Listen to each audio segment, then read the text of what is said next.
उपविभागीय अधिकारी यांना वीरशैव लिंगायत समाजाच्या वतीने निवेदन। वसमत येथील सकल वीरशैव लिंगायत समाजाच्या वतीने जिल्हा परिषद मैदान येथील क्रीडा विभाग बांधकाम थांबवणे संदर्भात उपविभागीय अधिकारी कार्यालयामध्ये निवेदन देण्यात आले। हे बांधकाम तात्काळ रोखावे व मैदान तसेच ठेवावे अथवा वीरशैव समाजातर्फे साखळी उपोषण व ॲडव्होकेट ऋषिकेश देशमुख हे अन्नत्याग उपोषणास बसणार आहेत, असेही या निवेदनात नमूद केले आहे।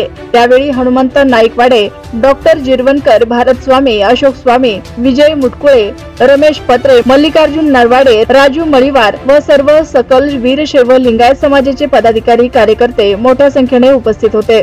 निवेदन देण्याचं कारण असं आहे की वसमत येथील जे सर्वे नंबर आहे 140-41-42 ही लासीन मठ संस्थांची जमीन असून लासीन मठ संस्थांनी ही जमीन जिल्हा परिषद शाळेसाठी दान दिली होती।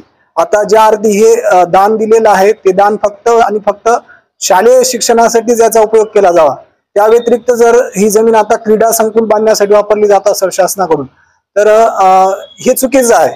कारण की ज्या प्रयोजनासाठी जमीन दिलेली आहे ते जर प्रयोजन पूर्ण होत नसेल तर ही जमीन एकतर मठाला परत दिली जावी किंवा ही जमीन जिल्हा परिषदने फक्त शालेय प्रयोजनासाठी वापरावी। आणि जर हे अशा प्रकारचं जर प्रयोजन पूर्ण झालं नाही तर लिंगायत समाजाकडून एक मोठा लढा उभा केला जाईल, त्याकरता आम्ही हे निवेदन दिलेलं आहे।